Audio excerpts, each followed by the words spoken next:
They came mainly out of curiosity, since, according to some, they may not live to see the completion of the airport, but are hoping to.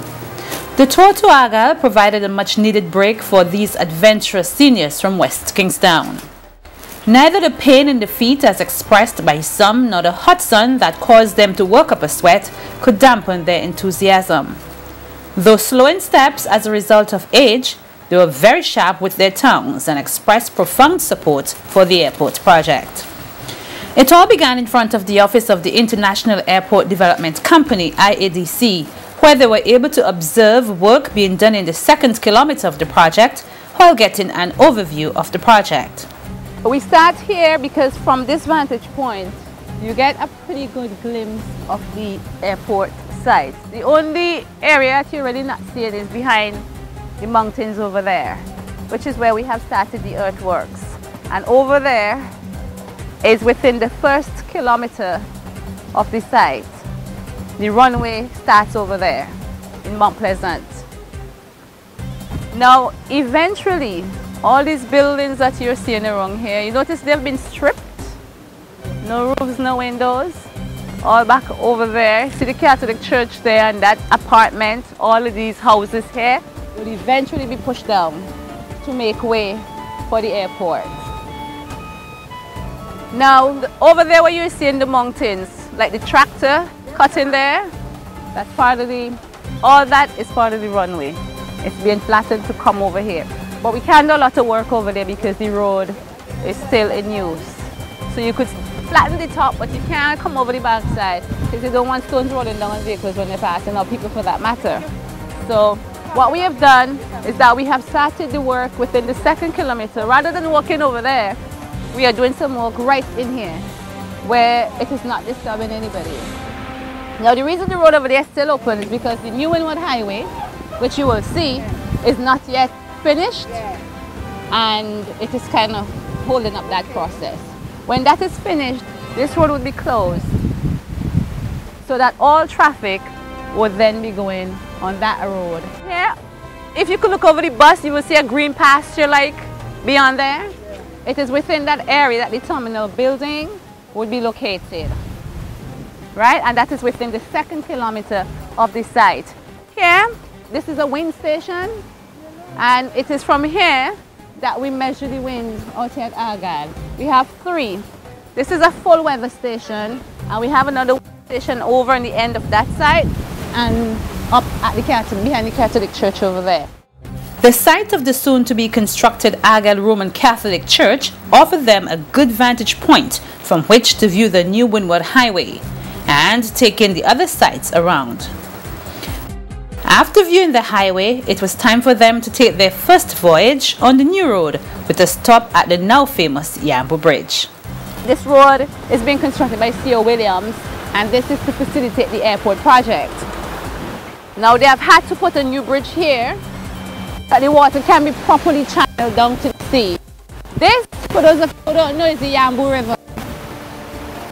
This takes the water from the 3 rivers at Mesco down to the Argyle Sea. So this is the famous Yambo River that's here. And if you take a good look at the bridge, you would see that a tremendous amount of work has gone into this project.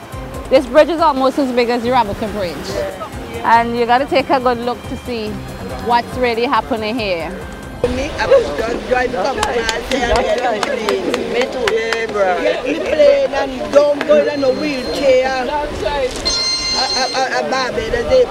You're going straight. I'm going straight. That's right.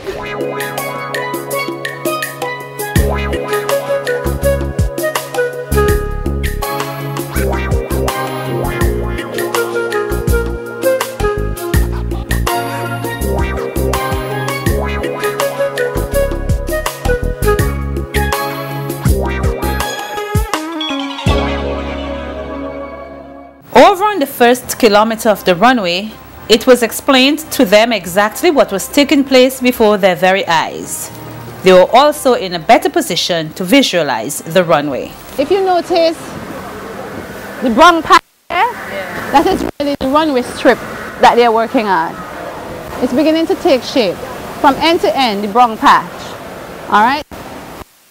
strip, as I told you before, is going to be 150 feet in width and 9,000 feet in length. So they're coming from over there. That's the landing area. That's the landing point here. And beyond the Catholic church that I showed you, that's the takeoff. So the plane's going to land here and take off that way. Here again, they had plenty to say as the progress of the work in this area appeared to overwhelm some. This time, we were able to capture some of their comments on camera. I love the airport and I wish God could help my Prime Minister to live a little longer, to finish and give him health and strength to finish it. Because I wanted God spare me life to see it done. For when I go in Canada to meet my children and them, I don't have to go to Barbados for going in a wheelchair. I could just take a flight from here and go straight to Canada. Okay. I wish God could help spare my life to see that. I think I'm happy about it. I mean, above all the talk that I hear, I'm most happy to see it for myself, which is important. Never mind, I mightn't be around to go on it, but you know, one of me gone, something will go on it. So I'm very happy about that. And I'm still looking forward and looking to the man above that he had spared my life to see it completed. Well, quite good, quite good. I like that. Very glad to see what the Prime Minister doing. Quite agree with that.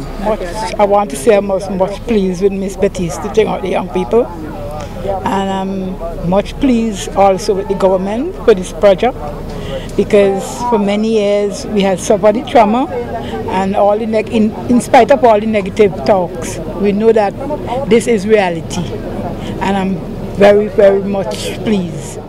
I'm very pleased that what's the airport building in St. Vincent now. Because them talking a lot of rats over the year for say, well, the airport is needed. And I know you need it because I have children away coming in. So I'm pleased about it. And I'm pleased to be at the airport where New Gwen and Bill, they're not start already, and I'm pleased about it because I might not live to see I will be on the runway at day, but my children and grandchildren will be there to come and drive on the airport. I come to myself, first time I'm coming out here to see where the airport is building, and I'm pleased to see it, and I wish the government all the best to what he is doing. Having among them a number of diabetics, we were cognizant that it was past time for lunch. But they were not complaining, as they soaked up the present and imagined the future for St. Vincent and the Grenadines with an international airport.